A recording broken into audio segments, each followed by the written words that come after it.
Great. Hi, Jessie. Hi, Samantha. How are you doing today? Good. How are you? I'm doing just fine. I want to make this a little bit different just because I know you're doing this all day, and I know it kind of becomes a little bit tedious over time. So I wanted to ask you a little bit about some of your other films and then jump into boarding school, if that's okay. Sure. Excellent. I appreciate your being mindful of what I'm doing, and that's great that you want to find a new way for me to jump in. Perfect. So go for it. So American Psycho it's one of my favorite all-time films.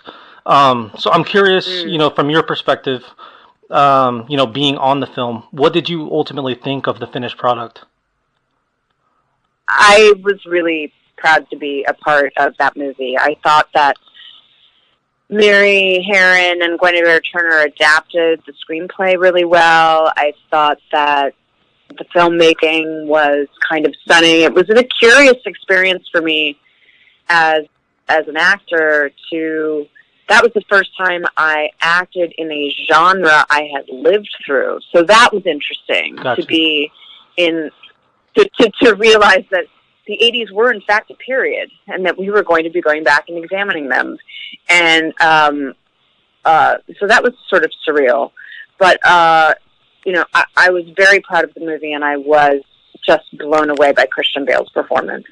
I had worked with him a few years prior on Little Women, and we were younger, and he really transformed himself to play Patrick Bateman, and it was just very impressive. So keeping in mind the era mindset, kind of like you were saying, did that help you get into character to play Courtney, or was it just something you had in your back pocket ready to go? I think it was all there on the page with Brett, in his writing, and I also knew the landscape of other storytelling that he'd done with Less Than Zero and movies that had been adapted from his work in the 80s. But it was all sort of there on the page. I didn't have experience with a lot of with any pill popping, so that was something I researched into a little bit. But it was all such good storytelling. Yeah, it was pretty clear to talk about. With Brett, a lot of his books, they're a part of everyone's collection, and just like these movies as well, the ones that were adapted from him. Does the cult status of these films or these stories, does it affect you as an artist going into the project?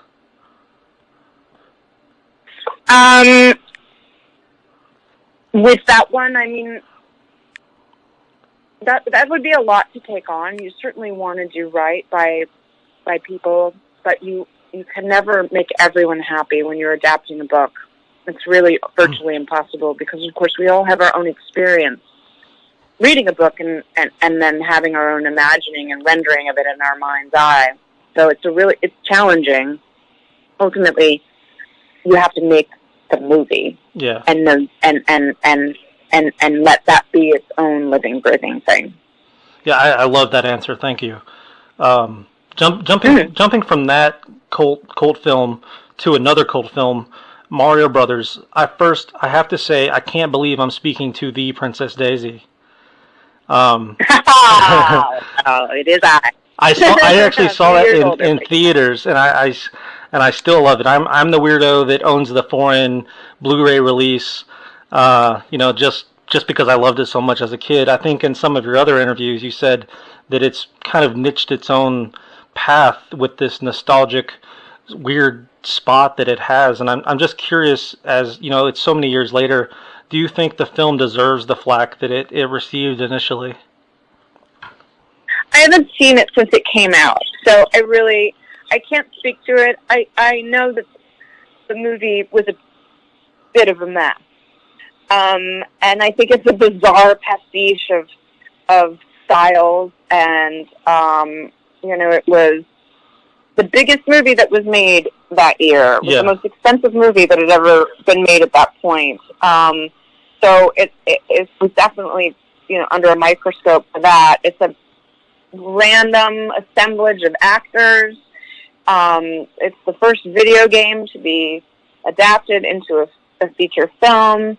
And I think that it's just curious and interesting to me when I go to some of these thriller and horror conventions, how many people want to talk to me about Super Mario Brothers, and that they know that the movie's not considered to be good, but that it holds a special place in their heart. And I think that's nostalgia also, you know, having watched so many people having watched it when they were 8 or 10 or 12 or 14 years old. Yeah. So I think it's hilarious. It just always strikes me how many people want to talk about that, or when I'm at these shows, when I'm signing autographs, how many people want the picture of me as Princess Daisy. Considering how wide a variety of like the cast was, I'm curious, because everyone seems to have a different answer. How did you get involved with the film itself? I mean, it was just the old-fashioned way. My agent sent a script Gotcha. to me and said, "Read this," and I believe I was a straight offer. Cool. I believe they just straight offered it to me, and off I went. And I've spoken with Dante Bosco, the guy from Rufio, or the guy from Hook that played Rufio, about his experiences with Hoskins, as well as Robin Williams, who you also worked with. But before we jump into FernGully, I've read that Bob and Leguizamo, you know, hated working on the film. I was just curious if you had a similar experience, or, you know, if you, like, what it was like working with them, even though they seemed kind of disgruntled at the time.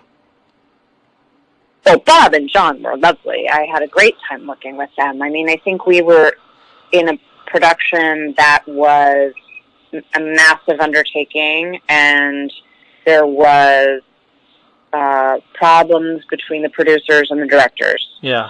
And that's sort of no secret. And so everyone had moments of feeling frustrated on this movie. But Bob and John were fantastic, as was the whole cast. We all got on famously. That's great. I'm really happy to hear that, actually. And so from Mario Brothers, I want to jump into FernGully. Obviously, you voiced Krista. Like, had you done voice work prior, and if not, how did you jump from film or being in front of the camera to being behind the microphone? What was that process like? We're talking a few years ago, right? So I don't think I'd done any other voice work, and this was sort of the beginning of a new incarnation of looking at animated movies. I felt like it was early, you know, it was pre-Shrek, but it was a whole new, you know, it felt like a whole new world for me, certainly as an actor, and it was a great challenge to imagine all these things in my mind's eye. I mean, I got to see Estelle as the character before I started, but it really is such a playful genre to work in, because you just have to close your eyes and go, and give over to a very childlike part of your playfulness, of, in this instance, believing I was a fairy. So I really loved the experience, and it's also a bonus. You get to come to work in your sweatpants. That's always a nice change. Yeah, and that's something I want to touch on as well. I recently watched the movie. My son loves the movie, and it's interesting from the viewer's perspective. You can totally feel, like, if you allow yourself, you can feel the morale from, you know, through the voices you guys portray.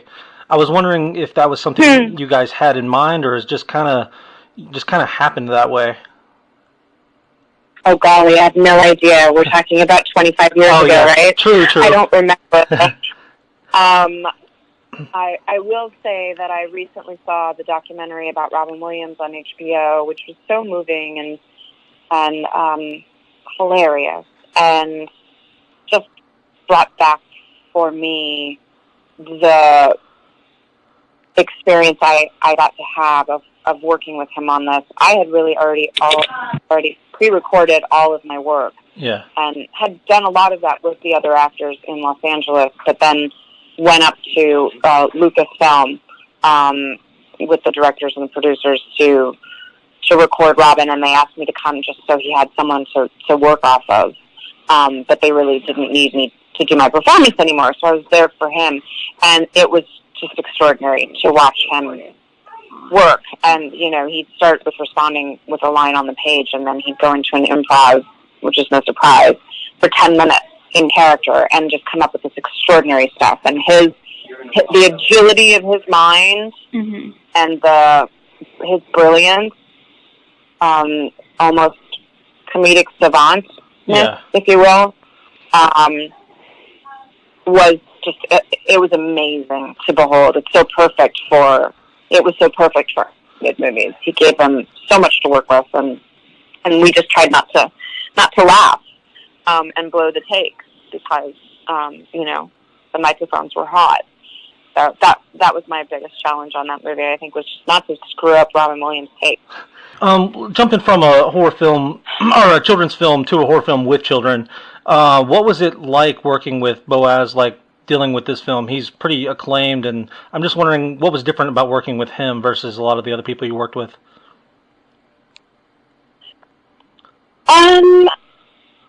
I mean, I just felt like I felt very calm on Boaz's set. He keeps he knows what he wants. He knows what he's looking for. There's no drama. He was really wonderful with the kids, which is so important. Kids can be challenging sometimes to work with. That said, they were both the two main kids were just incredible. And a delight to work with. But, you know, considering we made the movie for, like, no money, it was a very cool, you know, calm set. And that comes from the top down. That comes from Boaz. And lastly, I've noticed a lot of horror on your resume. Are those the projects you seek out or prefer, or is that something that just kind of happens? It's just something that kind of happens. Yeah, I wish I could say there's some great master plan, but it's just about what comes my way. Well, it's definitely working, and I look forward to, you know, your future horror endeavors, and the boarding school it is fantastic. So definitely, thank you. Oh God, I'm so glad you think so. Thank you. Of course. It's good to talk to you. You too. Appreciate it. Thank you very much. Bye bye.